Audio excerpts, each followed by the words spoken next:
AgroSuínos Serafine, em sua segunda semana do Trânsito Seguro, realizou na sede administrativa uma palestra com a presença dos colaboradores e convidados sobre o tema As Leis do Código Penal Brasileiro, Crimes de Trânsito, Acidentes e Prevenção no Trânsito, e também procedimentos de primeiros socorros. O evento contou com o palestrante e coordenador do curso de Direito da UCEF, Rogério César Sen.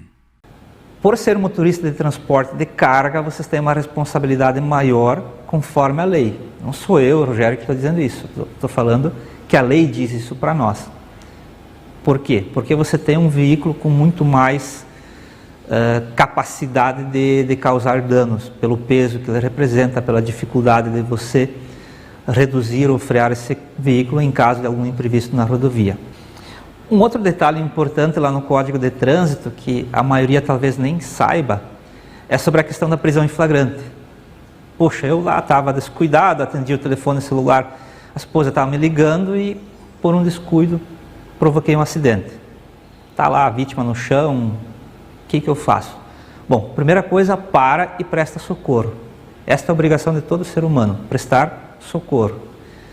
Para quem presta socorro, para quem fica no local prestando socorro, e não estou dizendo você ser médico, estou dizendo que você analisa a situação, você percebeu que não tem condições de tirar aquela vítima das ferragens, que você não tem condições de ajudá-la no sentido de estancar lá um sangramento e assim por diante, liga para os bombeiros, liga para a polícia. Ou seja, essa é a tua obrigação como condutor de veículo, como qualquer cidadão teria essa necessidade.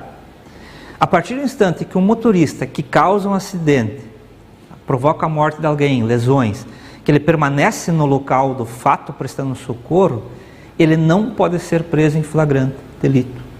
Não pode ser preso em flagrante. Isso a própria lei diz para nós. Esse socorro muitas vezes salva vidas, né? Ou evita sequelas para aquela que sofreu apenas lesões, né? Sequelas mais graves. Então, a primeira questão, deu ruim, como dizem assim, causei um acidente, presta socorro, o resto se resolve depois. Fugiu do local, não prestou socorro, além de ter uma pena maior, cabe a prisão em flagrante se for perseguido e encontrado depois disso, logo depois disso. Então vejam que é importante saber dessa previsão aqui, porque muitas vezes a pessoa diz assim, poxa, vamos fugir 24 horas para não ser preso em flagrante. Essa questão de 24 horas, isso é uma lenda popular, tá? Não existe isso em nenhum lugar da lei. A prisão em flagrante ela acontece no momento do fato, ou logo depois, ou pode ser dias depois, desde que a polícia persiga o autor. Aqui dentro do homicídio culposo, nós temos algumas situações que vão aumentar a pena. Há situações específicas do homicídio e da lesão corporal. E aqui o percentual já está previsto em lei, né? O juiz já tem um parâmetro certo, ele vai aumentar em 1/3. Tá? 1/3 da pena a mais. Qual é a primeira hipótese? Sujeito não estar habilitado. Creio eu que não é a situação de vocês, porque senão não sequer seriam contratados aqui pela empresa. Né? Mas isso é uma situação para quem está no trânsito que vai aumentar a pena. Segundo, praticar esse homicídio na faixa de pedestres ou na calçada. Aumento de pena. Terceiro, não prestar socorro. Então veja a importância que é parar, prestar socorro.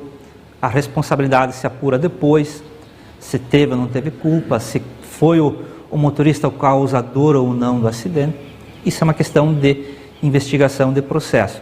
Presta socorro, porque se você for condenado, além do juiz te agravar a suspensão do direito de dirigir, vai aumentar a pena de prisão também. E quem no exercício da profissão estiver conduzindo veículo de transporte de passageiros, que eu acho que não é a situação de vocês, mas para quem é motorista de ônibus, de táxi, ele vai ter essa causa de aumento também. Um outro crime aqui, o penúltimo que eu preparei para hoje, é esse de se afastar do local do acidente. Então muitos pensam que isto não é fato criminoso, que só gera uma multa de trânsito. E não, pessoal, então aqui não precisa nem ter vítima.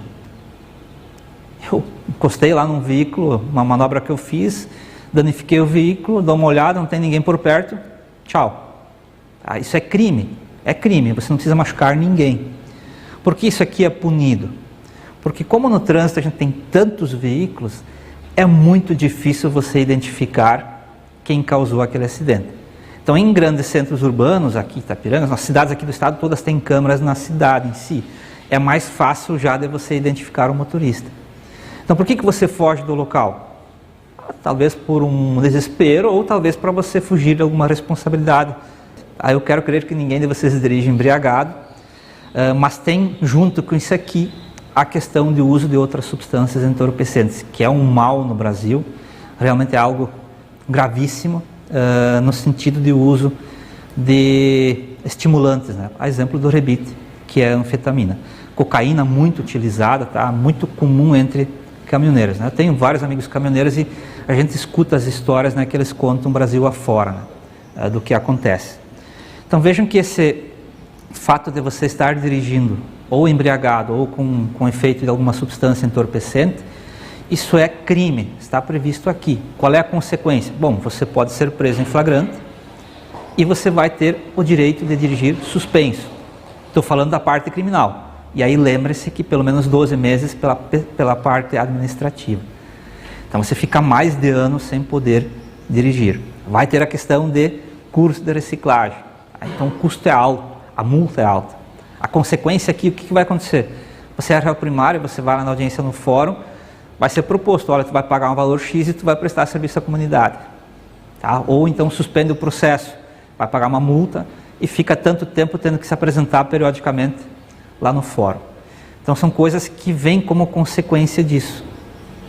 E aí muitos se perguntam assim, poxa, mas eu tomei uma taça de vinho, deu o bafômetro, fui preso. Mas eu estava normal, eu faço isso todo dia, a vida inteira, é um hábito da minha cultura italiana e não tem consequência na minha mobilidade, na minha capacidade. Mas é que o legislador disse que isso é o mínimo necessário. E aí você diz, mas o meu colega lá tomou, eu vi ele tomando 6 cervejas, ele saiu daqui, vocês abordaram, ele se negou a fazer o bafômetro, ele não foi preso. É porque talvez ele está acostumado e não teve sinais evidentes de embriaguez. Sinais de que ele havia ingerido bebida alcoólica, sim, mas não da embriaguez, de estar sob influência da bebida alcoólica. Então, para aquele outro sujeito, vai ter apenas a multa e suspensão do direito de dirigir. Para quem fez o bafômetro, além disso, vai ter a prisão em flagrante. Qual é a consequência a mais? Tu vai ter que contratar um advogado para te defender no processo e tu vai ter que pagar uma fiança lá na fase policial para o delegado de polícia. Ele vai te arbitrar essa fiança com base na tua renda, no quanto você ganha. E claro, com base no teu histórico também, né? Então essa é a diferença entre quem é flagrado pela embriaguez em si no sentido comprovado e daquele que se recusa a fazer algum procedimento para identificar a embriaguez. Então quem é flagrado, tipo, quem não quer fazer o bafômetro já... Eles autua por se negar. Não, autua por se negar a fazer o bafômetro. Então você já tem a multa, que é caríssima, né? Mais 12 meses de suspensão de direito de dirigir. E aí se você tiver sinais que indiquem realmente a tua alteração psicomotora, aí eles vão fazer isso num formulário, num documento, vão te prender em flagrante e te levar para a delegacia de polícia.